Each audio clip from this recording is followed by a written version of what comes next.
నేపాల్లో జరిగిన హింసాత్మక నిరసనలపై బాలీవుడ్ నటి మనీషా కొయిరాలా తీవ్ర ఆందోళన వ్యక్తం చేశారు. ప్రభుత్వ అవినీతి, సోషల్ మీడియా నిషేధంపై నిరసనలు తీవ్ర రూపం దాల్చాయి. ఈ ఘటనను ఆమె బ్లాక్ డే గా అభివర్ణించారు. నటి మనీషా కొయిరాలా నేపాల్లో నిరసనకారులపై జరిగిన హింసాత్మక దాడి గురించి మాట్లాడారు. ఈ సంఘటనను ఆమె దేశానికి ఒక బ్లాక్ డే అని అన్నారు. అక్కడి జనరేషన్ జెడ్ ఆందోళనకారులు ప్రభుత్వ అవినీతిని, సోషల్ మీడియా ప్లాట్ఫారంలను బ్యాన్ చేయడాన్ని నిరసిస్తూ వీధుల్లోకి వచ్చిన తర్వాత పరిస్థితి అదుపు తప్పింది.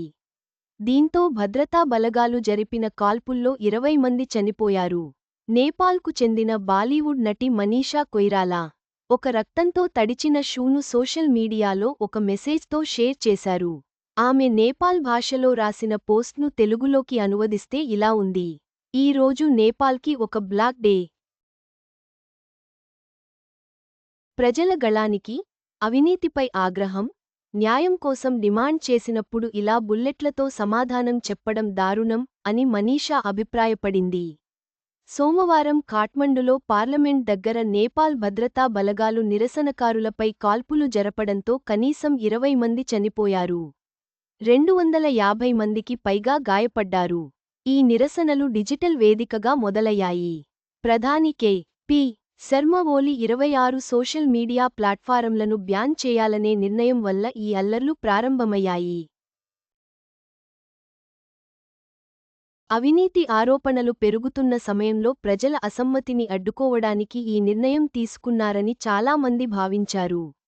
వేలాది మంది యువ నిరసనకారులు, వాళ్లలో ఎక్కువగా జనరేషన్ జెడ్కు చెందిన యువతీయువకులు పార్లమెంట్ కాంప్లెక్స్పై దాడి చేసిన తర్వాత పరిస్థితి మరింత ఉద్రిక్తంగా మారింది. దీనికి బదులుగా పోలీసులు లాఠీలు, టియర్ గ్యాస్, రబ్బర్ బుల్లెట్లను ఉపయోగించారు. ఇది మరిన్ని హింసాత్మక ఘటనలకు కారణమైంది.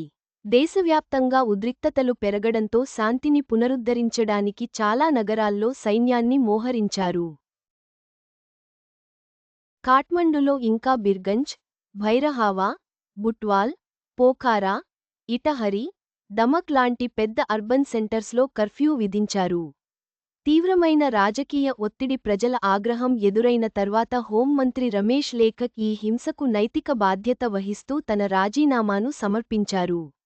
మనీషా కొయిరాలా బాలీవుడ్ సినిమాల ద్వారా ఇండియన్ ఆడియన్స్కు దగ్గరైన ఆమె సొంత దేశం నేపాల్. 1990ల దశకంలో ఆమె ఇండియన్ సిల్వర్ స్క్రీన్పై మెరిసింది. దిల్ సే, బాంబే, 1942, ఎ లవ్ స్టోరీ లాంటి సినిమాల్లో తన ఐకానిక్ పాత్రలకు బాగా పేరు తెచ్చుకుంది. మనీషా కొయిరాలా రీసెంట్గా Sanjay Leela Bhansali Netflix series Heeramandi, the diamond బజార్తో తిరిగి వచ్చారు. ఇందులో మల్లికా జాన్ పాత్రలో మనీషా నటనకు మంచి మార్కులు పడ్డాయి.